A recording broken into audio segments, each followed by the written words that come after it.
साहित्य निधि में आज सुनिए हिंदी साहित्य की सुविख्यात और वरिष्ठ लेखिका चित्रा मुद्गल जी की लिखी हुई कहानी सन्निपात। उफ, उमस पसीना नहीं लसलसाहट उगल रही। बेहाल दोपहरी न खुद ऊँग रही है न उन्हें ऊँगने दे रही है। बिना डोलाते उनके हाथ थककर अचानक थमक जाते हैं। बाईं करवट होते हैं तो बायां हाथ, दाहिनी करवट होते हैं तो दायां। असर फिर भी बेअसर। चुटकी भर राहत बिना डोलाते हाथों को तब मिलती है जब रिश्ते पसीने से लिपट चुल्लू भर हवा में नन्हे झोंके तन से लिपट मन को जुड़ाने लगते हैं।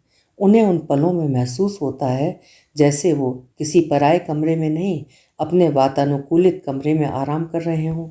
उन्हें मायने ठाकुर अखिलेश प्रताप सिंह को।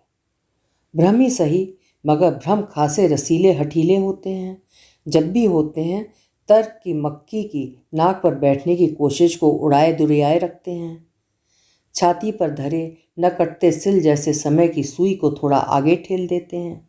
चलो कुछ और कटा, कहना ही तो पड़ रहा है, इसी बहाने कट ले। बेचैनी से बतियाते हैं।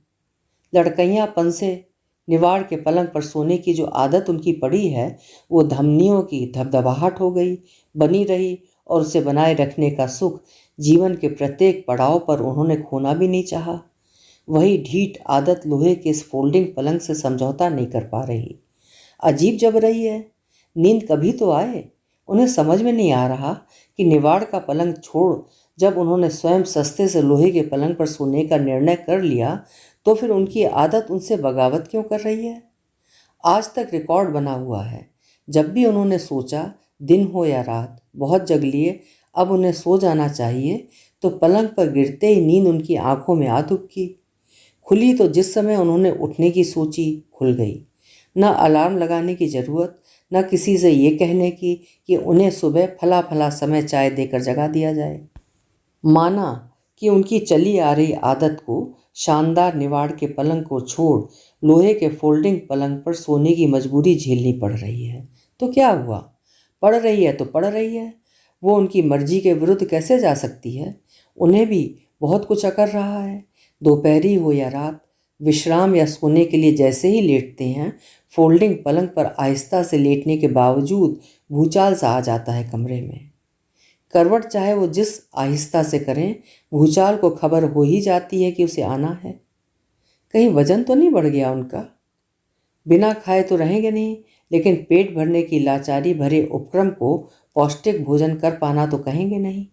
कैसे बढ़ सकता है? इधर व्यायाम में अनियमितता आ रही है। यूं तो सांझ को टहल लेते हैं, लेकिन जानते हैं कि मात्र उतना टहलना देह के खींचते जोड़ों के लिए पर्याप्त प्राणवायु नहीं है।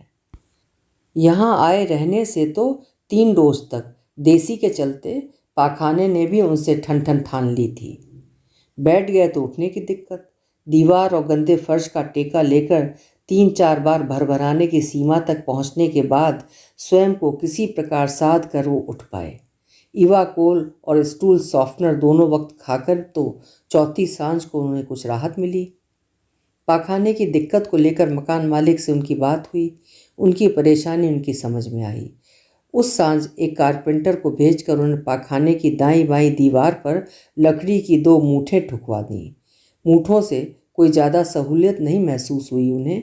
उचकना तो तब भी पड़ता ही पड़ता है, ताकत निचुड़ जाती है। वैसे यहाँ इस कमरे में डेरा डाले हुए उन्हें महीने से ऊपर हो रहा है। बताने में हर्ज नहीं। यहाँ माने उन्नाव के इस प्रतिष्ठित सिविल लाइंस की ऊंची रिहाइश में। कमरा पुरानी तर्ज का चबूतरे से जुड़ा छोटा नहीं है। रसोई अलबत्ता ज़रूरत से ज़्यादा सकरी।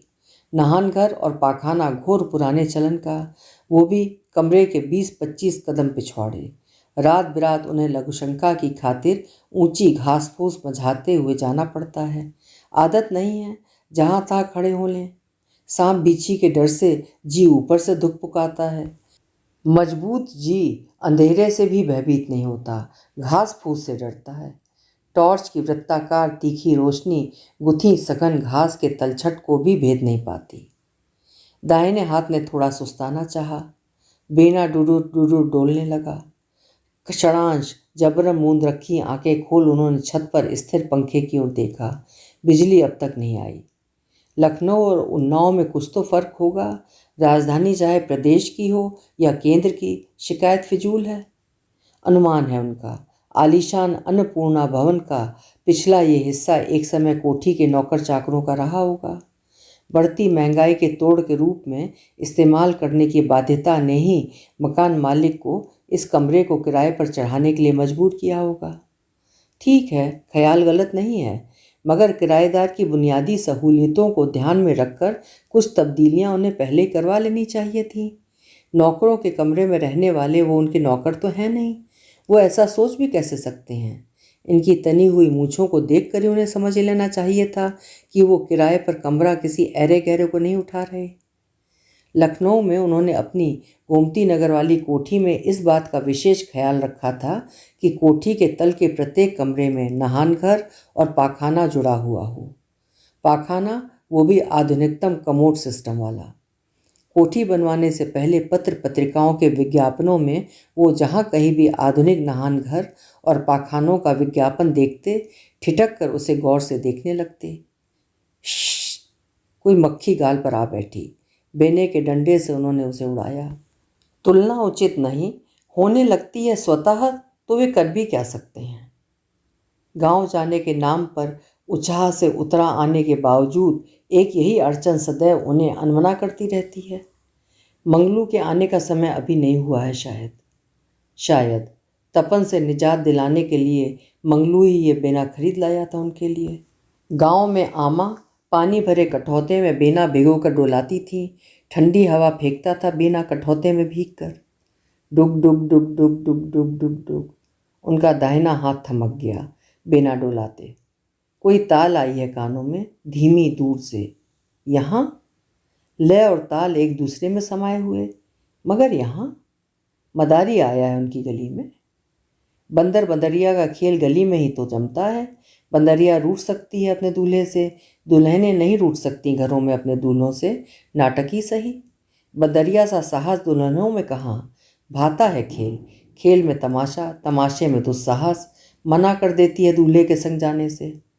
मदारी नहीं है। मदारी का डमरू तेजी से कड़कड़ाता हुआ सहसा बीच में झन्न झन्न गुलाटी खाता पलट पड़ता है उसी कड़कड़ाहट में। बिसाती तो नहीं, बिसाती डमरू नहीं बजाता, पेपहरी बजाता हुआ घुसता है गांव के गली गलियारे में। गलत। उनके गांव माने धनोई खेड़ा में आने वाला बिसाती ननकू डमरू भी रखता था अपने पास। कभी बांसुरी, कभी डमरू, कभी पिपहरी। कोठरियों, दलानों और अटारी पर बने सजे धजे कमरों में भीगे डेने डोलाते, चूड़ियाँ खनकाते हाथ थमक जाते। सियाउर की मीठी मिठास घुले स्वर, सुर और टहक लिए, ताजे गन्ने के रस की खीर उन्हें अपनी ओर बुलाते। अपनी अनोखी अलबेली दुकान बांस पर टांगे कंधे से सटाए हुए, सब कुछ दुनिया जहान का।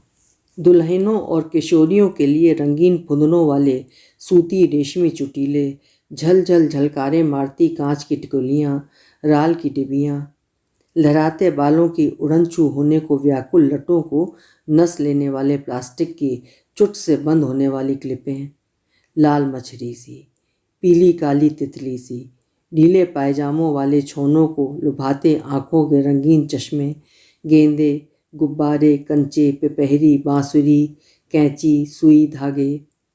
दुधमुहे बच्चों को नज़र से बचाने की खातिर काले डोरे, ताबीज, छदा पैसा, ढोलने, काठ की मुंह की चुसनी, नाक तक खिंचे घूंघट से निकल कलाई भरी चूड़ियाँ खनकाती एक बाँ उन्हें अचानक धर लेती लपक कर। मोर छुट्टन, कहाँ भागा रहे हो? तनी सुनो ना, सुनो। धरो ई 2 रुपया। दुलारे बसाती आवा है ना, हमरे भरे होटन की एक ठो लाली ला देओ ना। ला देहो तो हम तुमरे बरे कल मिठुआ की दुकान से पहुआ भर कंपट मंगा देवे। करवट भरी भौजी। बायां हाथ उठा और बेलना डुलाने लगा। दूर से निकट और निकटतर आती डमरू की मदमाती लय अब धीमी नहीं रही, उनके सीने में बैठ रही। सीढ़ियाँ उतरती, गुनगुने घास सी गौरैया की छुअन, लय झूम रही। दबे पाँव, सधे पाँव, घुमोर लेते पाँव, हिलोर भरते पाँव। माथे से ढलका पल्लू डैनों सा उड़ रहा, पहली बार चेहरा दिखा, डाली पर थर्राता चंपा का फूल, चपल किशोरी झुमड़ी बेड़न का मासूम चेहरा, किसने तराशे नयन नक्श।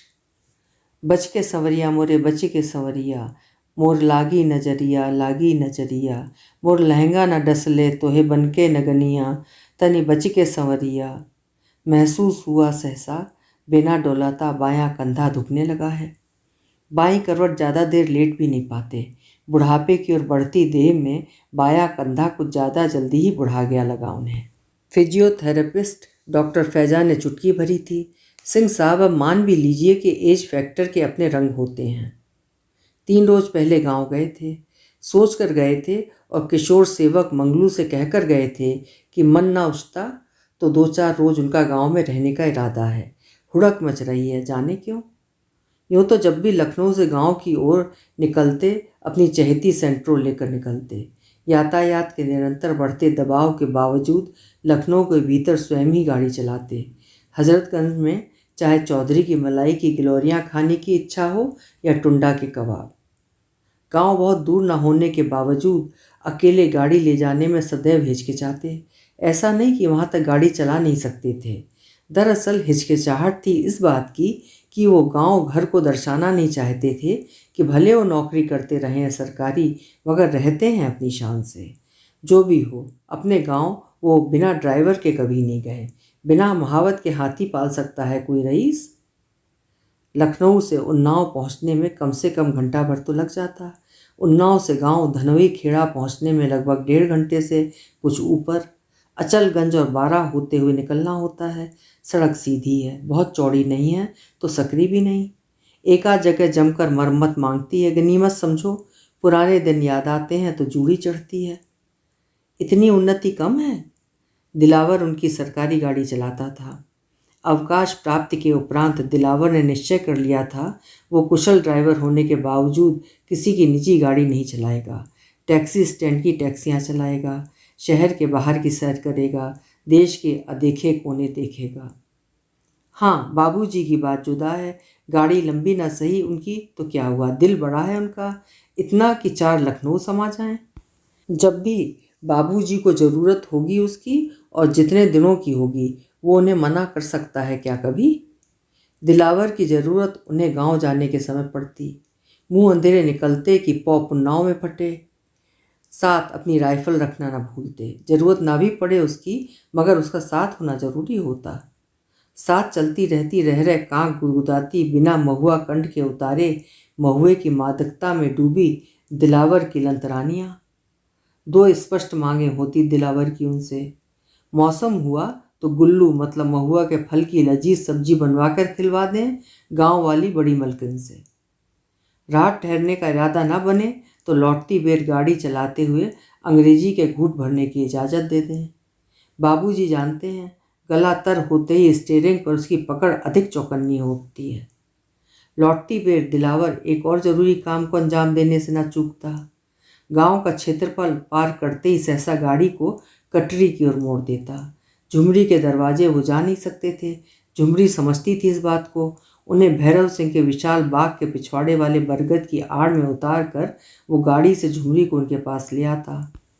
पिछली दफ़े 1.5 साल पहले मिले थे तो अचानक एहसास हुआ था उन्हें कि झुमरी देख तो उनकी ओर रही है, मगर देख कहीं और रही थी। उसकी आंखों का मोतियाबिंद खतरनाक मोड़ ले चुका था। सीतापुर नहीं गई तुम आंखों के ऑपरेशन की खातिर? झुमरी ने सवाल सुना और अपनी आंखें नीची कर लीं।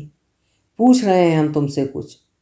झुके चेहरे के होंठों पर शब्द बटोरती हल्की सी फड़कन हुई, मगर चिपकी चुप्पी नहीं टूटी।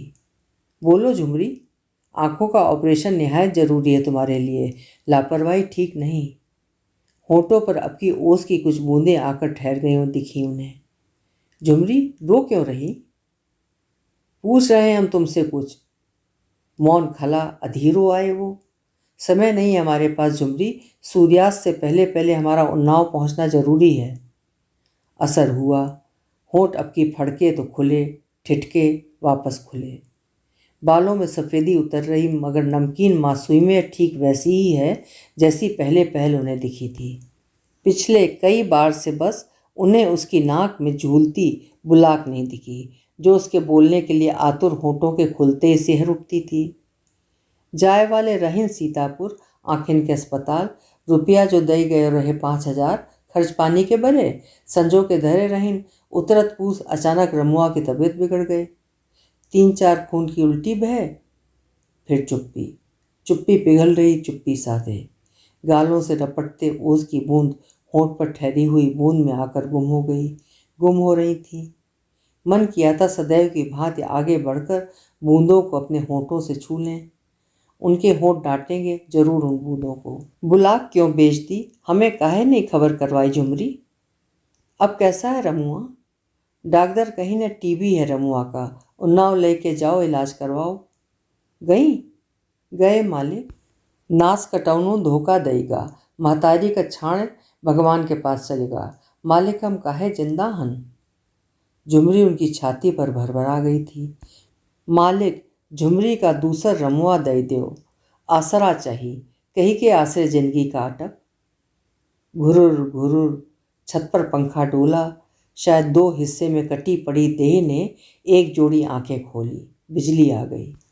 एक चक्कर लगा के पंखे के डैने ठहरते ठहरते ठहर गए। अहाते के बाहर बिसाती पेपहरी बजा कर दिखा रहा होगा पेपहरी खरीदने वाले बच्चे को। देख लो, तसल्ली कर लो, ठीक से बज रही है कि नहीं। करवट भरी, वजूद के दूसरे हिस्से को खुद ही जकड़ कर करवट किया। इस बार की क्या कहें। जैसे गए गांव वैसे तो कभी नहीं गए। बस से नहरिया के किनारे उतरते ही पाँव ठिठके, तो फिर ऐसे नंगे छूचे चले क्यों आए। पड़े रहते जहाँ पड़े हुए थे, बलौआ तो भेजा नहीं था गांव ने। भीतर पसरा बीहड़ सा विषाद दूसरों के चेहरे पर उगे प्रश्नों के साथ घूमती तकली पर खिंचती पूनी सा खिंचता ही नहीं चला जाएगा। पहुँचे तो बड़े भैया सनई की बटी रस्सी को ढेरा नचाते हुए से रस्सी लपेटते दरवाजे पर ही खटिया पर बैठे मिल गए। पाँव छूते ही भौचक हुए। तुम? गाड़ी कहाँ है छुट्टन? गाड़ी को टोहने के लिए उन्होंने इधर उधर नज़र दौड़ाई। बात बनाई अकुराती जवान से। दिलावर छुट्टी लेकर लखीमपुर गया हुआ है अपने गांव, रुककर उसके लौटने का इंतज़ार कर सकता था।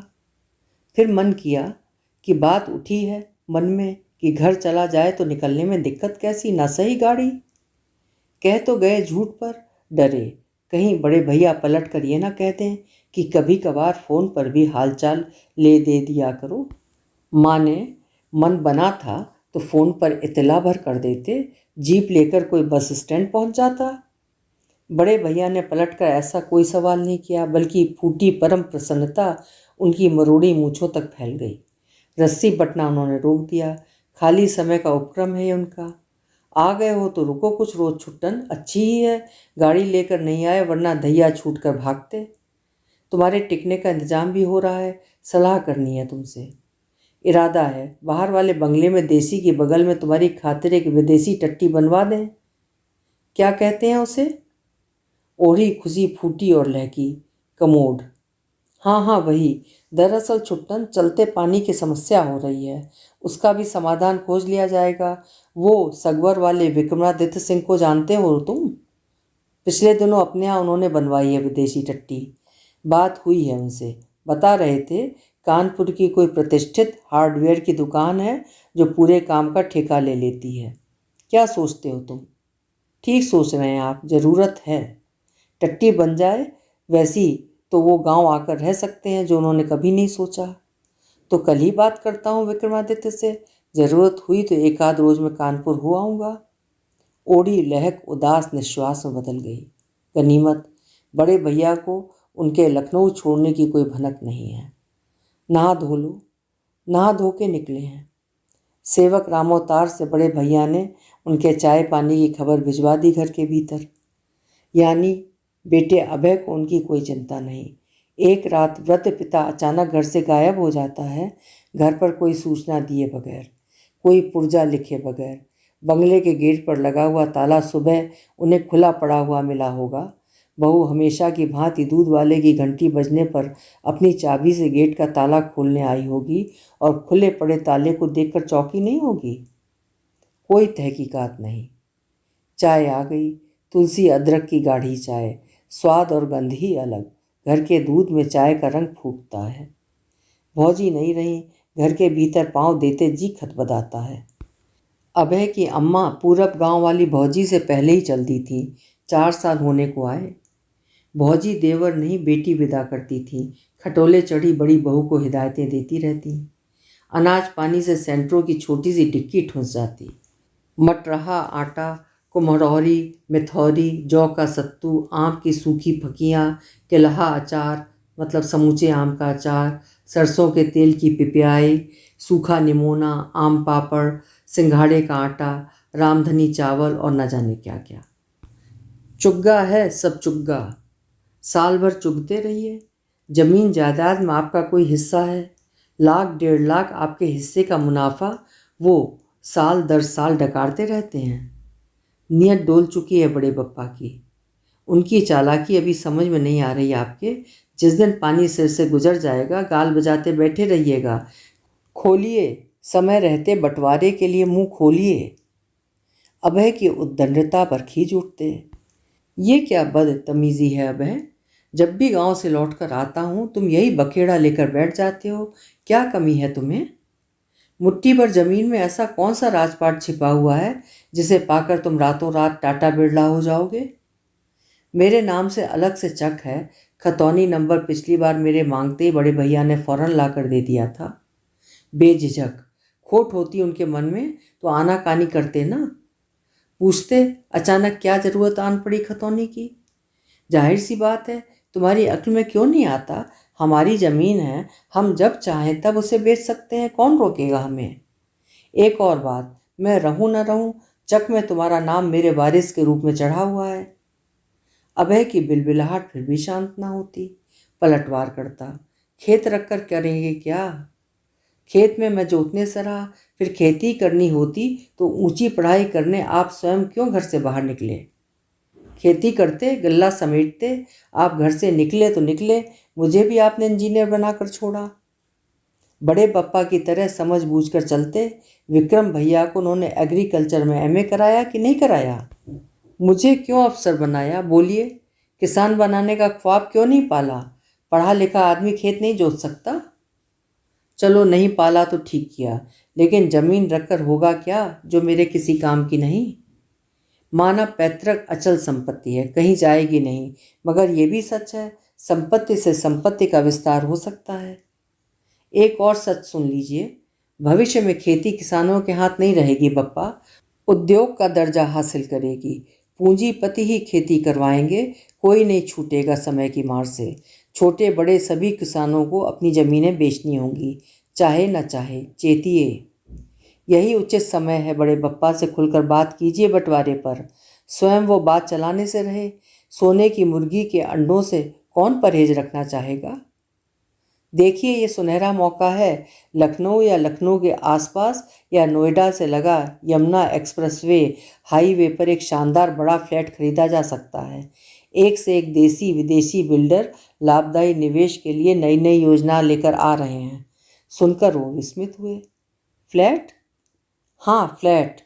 इतना बड़ा बंगला है ना ठाठ से रहने के लिए हमारे पास। है बप्पा, लेकिन इस बंगले को हम किराए पर नहीं उठा सकते। फ्लैट हम ज़मीन बेचकर निवेश की दृष्टि से खरीदना चाहते हैं, उसे हम किराए पर उठा सकते हैं। प्रति माह बंधी हुई अच्छी खासी रकम आएगी हमारे पास। पूरब गांव वाली जिंदा नहीं है। जिंदा होती तो औलाद की पैरवी को फौरन आ खड़ी होती, आंखें दिखाती। तुमसे बड़ा अफसर है बचुआ, तुमसे चौगनी तनख्वाह ले रहा है, तुमसे ज़्यादा लंबी गाड़ी में चल रहा है। नफ़ा नुकसान की समझ उससे तुमसे ज़्यादा है ठाकुर साहब। नए ढंग से सोचता है, आगे की सोचता है। मान काहे नहीं लेते उसकी बात? कानून तुमसे कम नहीं जानता बचुआ। कह रहा था एक रोज़, पैतृक संपत्ति में अब लड़कियां भी हकदार हो गई हैं। जमीन बिकेगी तो रवीजा और नीलमा दिदिया को भी कायदे से हक देना होगा तो देंगे अम्मा। ये गांव तो पूरब गांव वाली ने जीते जी बताई थी उन्हें। सुनकर मखौल उड़ाते से वो हंस पड़े थे। अजीब मूर्ख हैं, देना चाहेंगे तब भी उन्हें विश्वास है चौहान और कुशवाहा साहब दोनों दामाद हिस्सा बांट लेने से साफ मना कर देंगे। बड़ी बेटी रविजा की 3 नंदे हैं, छोटी नीलमा की 2। सरकार का काम है विदेशों की नकल पर आए रोज नए नए कायदे कानून बनाना। अमल कौन करता है? फिर उनके बैसवाड़े के तेवर जुदा ठहरे। वहाँ सरकार के कानून नहीं चलते, चलते हैं भूपति छत्रियों के परंपरागत नियम कायदे, 20 बिसुआ वाले मालदार कानिकुब्जों के अनुशासन। मजाल कोई राई रत्ती इधर से उधर बोले, सोना उगलती है बैसवाड़े की धरती। हाँ, फिर भी उस सोने सी धरती पर भूखा भूखा ही सोता है। भूखा न सुलाया जाए तो गोइयों की लगाम कौन थामेगा? दहलीज में हुक्का गुड़गुड़ाते हुए बाबा कहा करते थे, बैसवाड़े की प्रकृति की भी अदृश्य मूछें हैं छुट्टन। बैस ठाकरों की भांति उसके भी ताव तेवर कभी ढीले नहीं पड़ते। अंग्रेजों के ज़माने में भी उनकी तोपखाने वाली सरकार उनके दरवाजे ही राम जुहार ठोंकती थी और वसूली को बैठती थी। अपनी सरकार के दिन कौन बदल गए? साल खांड में जब भी इलाके में पांव धरती है उनके ही दरवाजे चीमती है। समझते थे तब भी। उनके दरवाजे से उनका मतलब था वो द्वार चाहे डोंडिया खेड़ा के वीरेंद्र विक्रम प्रताप सिंह का हो या सगवर के अनिरुद्ध प्रताप सिंह का या निहाली खेड़ा के रघुराज सिंह का। उस रोज रात गांव में ही गुजारी थी उन्होंने। याद किया था मंगलू को। मंगलू खुश होगा, मना रहा होगा उन्नाव में, मालिक का जी लग जाए अपने गांव में, रुक जाए वहाँ 3-4 रोज जैसा कि कहकर गए हैं। मंगलू का ऐसा सोचना स्वाभाविक है। काम के बोझ से मुक्त रहेगा लड़का। उनके लिए रोटी जो नहीं पोनी पड़ेगी उसे। अपने घर में अपनी अम्मा के हाथ की पोई रोटी खाएगा।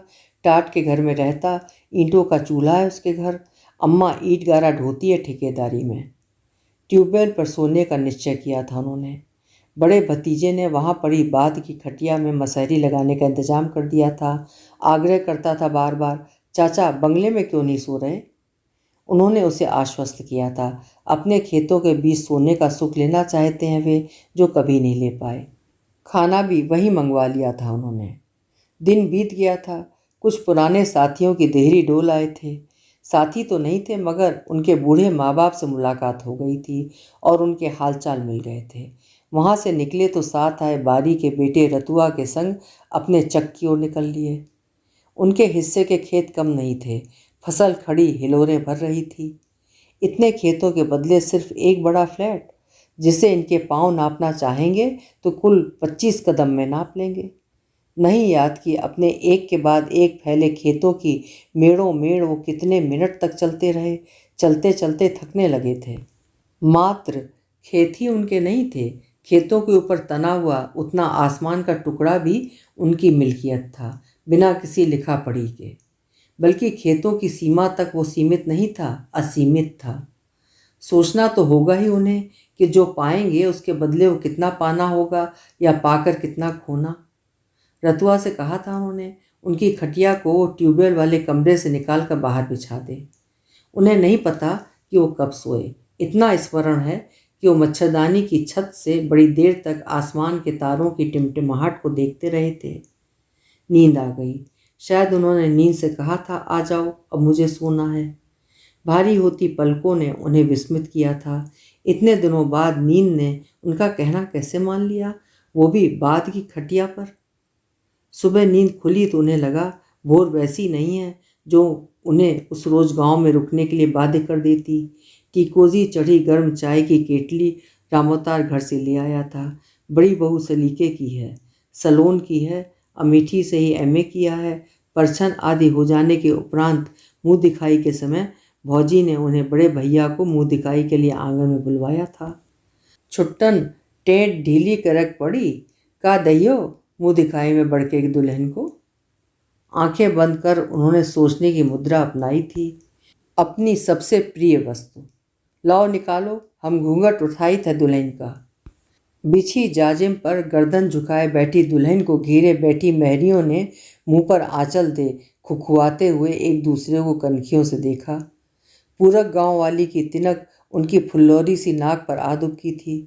दिखाओ ना मुंह भौजी, तब तो मुंह दिखाई देंगे। गुमान से तरबतर भौजी ने दुल्हन के चेहरे से घूंघट उठाया था। गंदुमी सलोनापन क्षण भर को दमका था। बच्ची लगी बड़ी बहू ने। एमए की डिग्री नकली तो नहीं है कहीं उसकी? निकारों ने देख लेना ना, पान रचता है तो भौजी के होठों पर। अचानक वो झुके। दुल्हन के बगल में सटी बैठी भौजी को लपक कर उन्होंने अपनी गोद में कौरिया लिया और गठरी बना दुल्हन के सामने बैठा दिया। हमारी ओर से यह है आपका नेग। इससे बड़ी मिल्कियत हमारे पास दूसरी नहीं है दुल्हन, स्वीकारो आशीष सहित। दुल्हन ने लखोटा नीचे धर कलाइयाँ झनकाते हुए उनको पैलगी की थी। चांदी के 5 रुपए धर दिए चचिया ससुर के पाँव पर। भौजी ने पलट कर आंखें तरेरी। ठिल्लड़ न करो छुट्टन, सीधे सीधे नेग निकारो, सगुन का समय है। निरी शक्ल बना उन्होंने बड़े भैया की शरण ली। हमने झूठ कहा बड़े भैया। बड़े भैया ने ठाका भरा।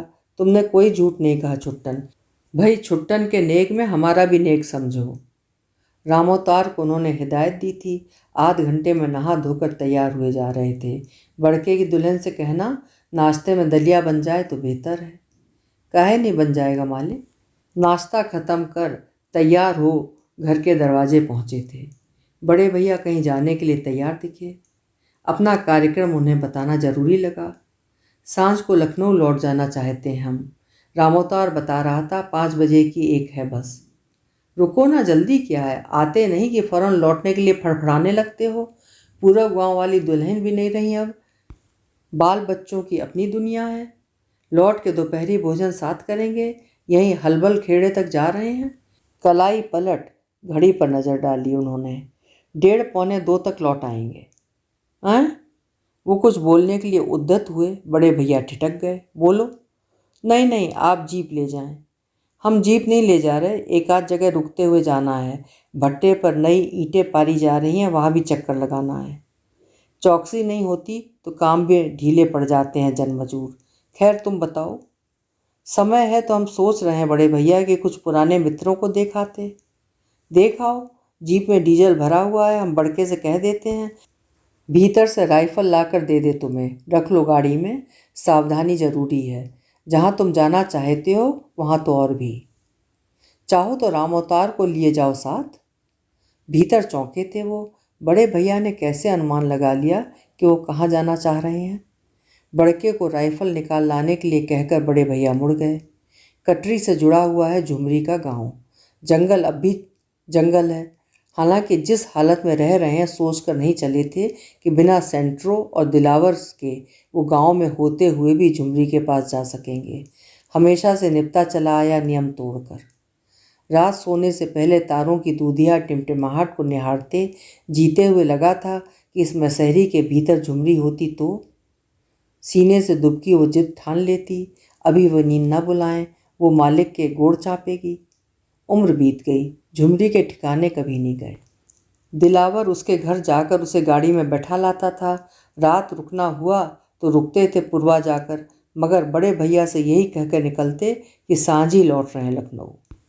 राइफल उन्होंने आगे की सीट पर लेटा ली।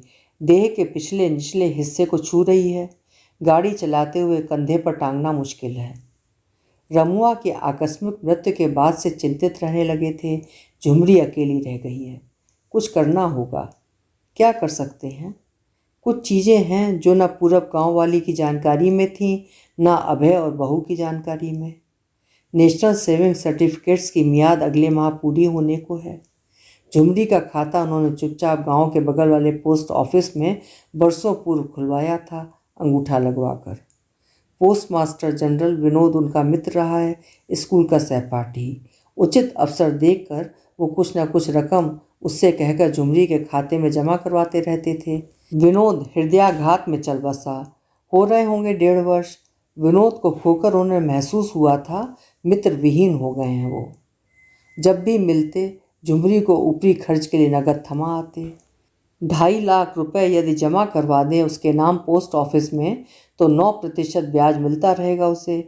रकम हाथ आते ही ये काम बिना समय गंवाए पूरा कर देना है। रास्ता ठीक चल रहे हैं। ठीक ही चल रहे हैं, बदला क्या है? रास्ते देरी से बदलते हैं, जिंदगी तेजी से। पूछ पाछ कर झुमरी का घर ढूंढना मुश्किल नहीं होगा। गांव के भीतर ठीक उसके घर के दरवाजे अचानक जीप ले जाकर खड़ी कर देना मुनासिब होगा। किसी ने पहचान लिया बड़े भैया की जीप को तो पुरानी जगह खड़ी नहीं कर सकते, काफ़ी दूर है घर। झुमरी गांव के दाहिने छोर जो बूढ़ा बरगद है उससे लगी एक गढ़ई है। बरगद के तने की आड़ में जीप कुछ देर के लिए खड़ी की जा सकती है। राइफल जीप में छोड़ी नहीं जा सकती। साथ टांग कर कैसे चल सकते हैं? झुमरी ने उस रूप में कभी देखा नहीं। उनकी राइफल दिलावर के जिम में होती थी। एक किशोर सामने से आता हुआ दिखा। भीगी मसें हड़ियल देह को मासूमियत नवाज रही थी। झुमरी का घर पूछने पर उसने कौतूहल से जीप की ओर देखा, फिर उनकी ओर। यहाँ से सीधे सीध चले जाओ। वो जो दुमंजिला मकान पड़ रहा है ना, ठीक वह के बगल में एक ठो चबूतरा है। चबूतरे पर जो कोठरिया बनी है ना, झुमरी बुआ का घर वही है। रुको, मुड़ते किशोर को उन्होंने टोका। मेरा एक काम करोगे? कौन काम? किशोर की आंखों का कौतूहल अब भी उसकी आंखों में दुबका हुआ था। तुमने झुमरी को बुआ कहा ना? हाँ तो? अपनी झुमरी बुआ को यहाँ बुला लाओगे? कहना कहना दिलावर उन्हें बुला रहे हैं। बरगद की बगल में खड़े हुए हैं, मिलना चाहते हैं उनसे। मिलने के लिए ही आए हैं, जल्दी में है, लौटना है दूर। बुआ के घर में सांकल लगी है, ताला पड़ा हुआ है। झुमरी के घर में? उन्होंने तस्कीद करनी चाहिए। हाँ, उन्हीं के घर में। कहीं गई हैं? हाँ। बता सकते हो कहाँ गई हैं? कहीं आसपास? आसपास नहीं, बुआ तो भगवान के घर चली गई। सुनकर वो भौंचक रह गए। तुम झुमरी के बारे में बता रहे हो, जिसका बेटा है रमुआ? हाँ हाँ, रमुआ की अम्मा झुमरी बुआ। रमुआ हमारा दोस्त रहा। पहले रमुआ झुमरी बुआ का छाड़ के भगवान के घर चला गया। अब झुमरी बुआ रमुआ के पास चली गई। ये जो पीछे गढ़ई दिखाई दे रही है ना, लील गए झुमरी बुआ का महीना भर पहले। दिखाई नहीं पड़ता आँखिन से उनको। बताते हैं लोग उनकी बकरी पानी में घुस गई रहे, बकरी बच गई, बुआ डूब गई। किशोर हिलक हिलक कर सुबकने लगा सहसा। सौदा सुलभ मंगवाती रहे बुआ हमसे। उनके मरे के बाद उनकी बकरी रोज़ खूंटा तोड़ाए के यहीं गढ़ई किनारे आके खड़ी हो जात रही। हफ्ता भर से नहीं दिखाई पड़ी। बकरियाइन ककिया कह रही थी, कोनो चिकौना मतलब बकरा काटने वाला पकड़ ले गया बकरी का। सुनकर वो जैसे आपा खो बैठे। झुमरी को तलाशने गढ़ई की ओर दौड़े। अकबकाया किशोर भी उनके पीछे दौड़ पड़ा, चीखता हुआ। सुनाई पड़ रहा था उन्हें। ये क्या कह रहे हैं आप? गढ़ई बहुत गहरी है। गढ़ई के पास जाते ही आदमी रपट जाता है। बुलाती है गढ़ई, बुलाकर लील लेती है। गढ़ई के बारे में एक कहानी मुझे मेरे बाबू ने सुनाई थी। मेरे बाबू को उनके बाबू ने, उनके बाबू को उनके बाबू ने, उनके बाबू को उनके बाबू ने। हाँफते हुए से वो लौट कर किशोर के पास आ खड़े हुए। पैंट की जेब से उन्होंने अपना मनी पर्स निकाला। उसमें से 1000 रुपये निकाल कर किशोर की मुट्ठी में चाँप दिए। सुबकन को घुटकता हुआ किशोर गीली चकित आंखों से उनकी ओर निर्निमेष देखने लगा। आप कौन हैं? बताया था ना, दिलावर। ना, आप दिलावर नहीं हैं। दिलावर नहीं तो फिर कौन है हम? जीप के करीब आ गए थे वे। उचक कर जीप में बैठ गए। वाइपर ऑन कर दिया, गाड़ी स्टार्ट की, मोड़ी, एक्सीलेटर पर पाँव दे दिया। बूंदाबांदी हो रही है शायद। आप रमुआ के बप्पा हैं, हमरे रमुआ के बप्पा। बिरझाए किशोर की आवाज़ उनकी जीप के पीछे दौड़ रही थी। एक साथ कई बच्चे पेपहरी बजा रहे हैं। कनफुड़ई तीखे स्वर कानों में सूजे से चुभ रहे हैं। बिसाती अभी तक गली से गया नहीं? मंगलू आया नहीं अब तक? 4 बजे तक अपने घर जाकर लौट आएगा कहकर गया था। कहीं ऐसा तो नहीं मंगलू ने आकर दरवाज़ा खटखटाया हो और उन्हें सुनाई ना दिया हो? लेकिन ऐसा होना संभव नहीं। नींद में थोड़े ही हैं वो। नींद तो बैर निभा रही है। मामूली झपकी तक नहीं आई उन्हें।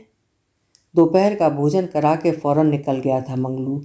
कोई नहीं आ रहा होगा।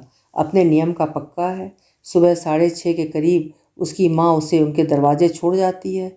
उनके माने मकान मालिक के बड़े से गेट के अंदर। आते ही उसका काम शुरू हो जाता है। वो चाय बनाता है, नाश्ता तैयार करता है, फिर थैला लटका कर साग सब्जी लेने निकल जाता है। वे नहाते धोते हैं, वो कपड़े धोता है। कपड़े क्या धोता है, मंगलू अक्सर किसी ना किसी कमीज या कुर्ते के बटन तोड़ देता है।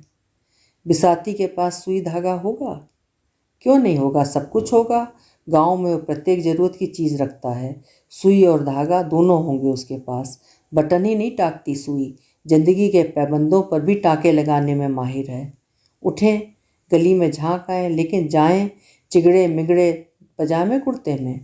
बिसाती से मिलना ज़रूरी है, जाना तो होगा। देखना चाहते हैं उसे एक बार। ठीक वही है ननकू बिसाती कि बदल गया है। विचित्र है, सब कुछ बदल रहा है, मगर कहाँ से और कैसे? कोई हफ्ता भर पहले उन्होंने कोठी में अखबार डालने वाले से कहा था कि वो हिंदी के 3 फला फला और अंग्रेजी के 2 फला फला अखबार उनके कमरे पर भी डाल जाया करे। अगले किसी रोज़ वो गांव जाने के लिए निकल सकते हैं, लेकिन लौटने पर उन्हें सारे अखबार मिलने चाहिए, एक भी कम ना हो। पड़े रहेंगे कमरे के बाहर। कोठी के पिछवाड़े स्थित इस कमरे से कौन उठा कर ले जाएगा? चौकीदार भोलू से भी कहकर जाएंगे वो गेट पर ही नज़र ना रखे, उनके कमरे का भी ख्याल रखेगा तो उसका भी ख्याल रखेंगे। कम से कम सुबह बस स्टैंड के पास वाली पत्र पत्रिकाओं की दुकान से अखबार ढोकर लाने की जहमत से तो मुक्ति मिलेगी।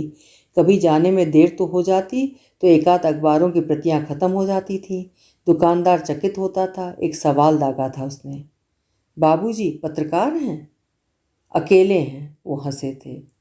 भाई बारी बारी से पढ़ते रहते हैं, जवाब और हो भी क्या सकता था। दुकानदार के चेहरे के भाव से प्रतीत हुआ था कि वो उनके जवाब से संतुष्ट नहीं है। सोचा होगा उसने, बाबूजी के घर पर टीवी नहीं होगा। अभय को पता है फला फला 2 अखबार उनकी आदत बन चुके हैं, बरसों से घर पर वही आ रहे हैं। अभय को ये भी पता है कि बप्पा जहाँ भी होंगे इन 2 अखबारों से ही उनके दिन की शुरुआत होती होगी। उन तक पहुँचने और अखबार पहुँचाने का माध्यम भी ये 2 ही अखबार हैं, हो सकते हैं। गोमती नगर वाले उनके कमरे में उनकी और पूरब गांव वाली की साथ साथ वाली तस्वीर टंगी हुई है। उन्होंने नहीं, पूरब गांव वाली ने मढ़वा कर टांग दिया था। वे कभी इस पक्ष में नहीं रहे, ना उनकी रुचि रही है कि अपने ही घर में रहते हुए घर की दीवारों पर अपनी निर्जीव तस्वीर टांगी जाए। उन्हें उम्मीद थी अभय उनके घर से नदारद होने को हल्के से नहीं ले सकता। उनका अपना खून है, प्रतीक्षा करेगा वो कि रूठ के गए हुए बप्पा स्वयं कुछ दिनों परांत वापस घर लौट आएंगे।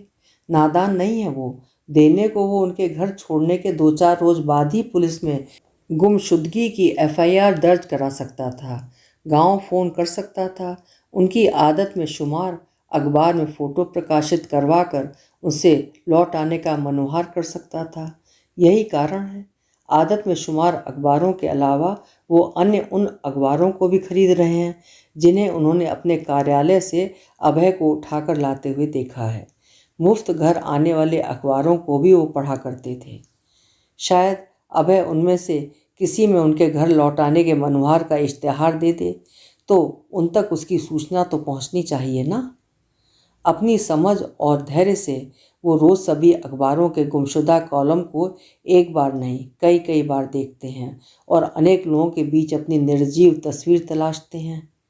कहीं नहीं मिली उन्हें उनकी निर्जीव तस्वीर, जिसे कभी वो देखना नहीं पसंद करते थे।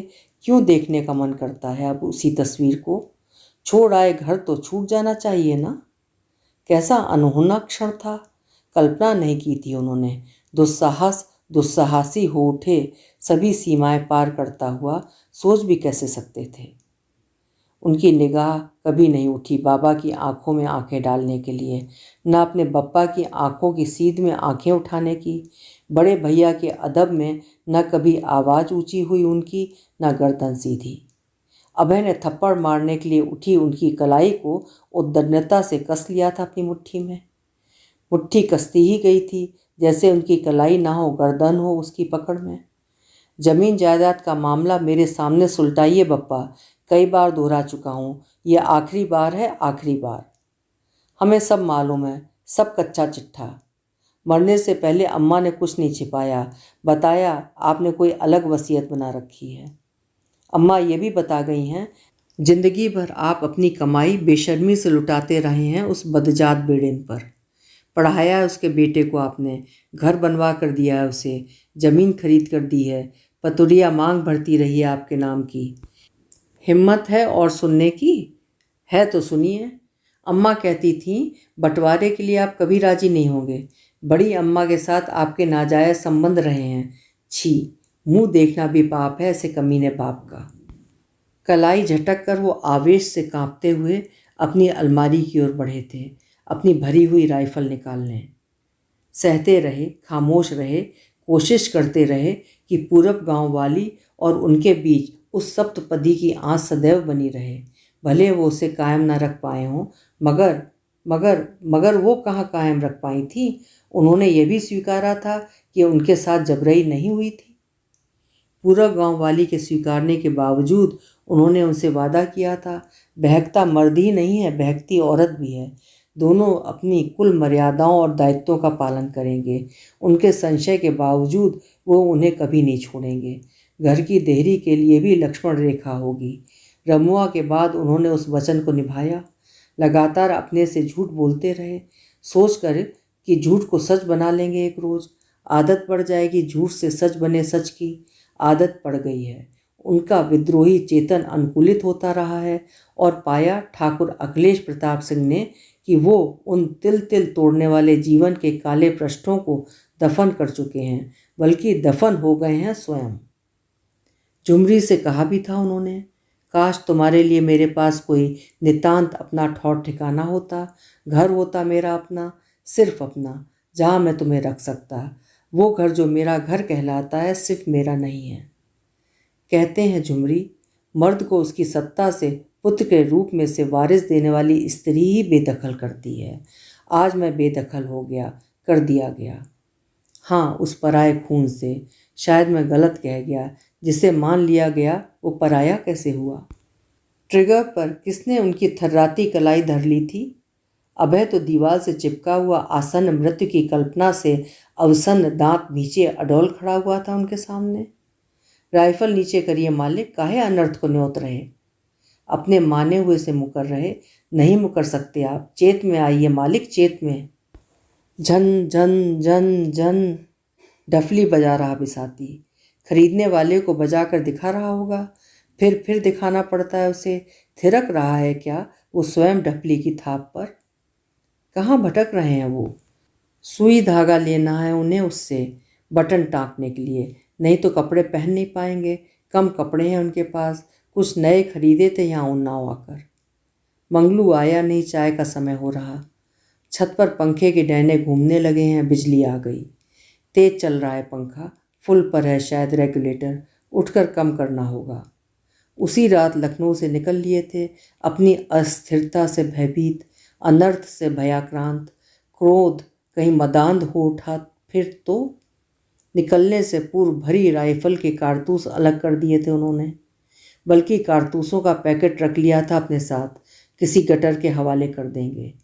गांव से वापस ही क्यों लौटे? गांव में नहीं टिक सकते थे तो गढ़ई को अंतिम ठौर बना लेते। पंखा फुल पर चल रहा है और वे पसीने से नहा रहे हैं। क्या वो गढ़ई के भीतर प्रवेश कर रहे हैं? पानी कमर से ऊपर हो रहा, और ऊपर, ऊपर और ऊपर। अपने को साध नहीं पा रहे। तलुओं को गढ़ई की चिकनी मिट्टी रपटा रही है। रपट रहे हैं वे। लो लो, रपट गए। सांसें भकभका रही पानी में। अभी आप सुन रहे थे चित्रा मुदगल जी की लिखी हुई कहानी सन्निपात।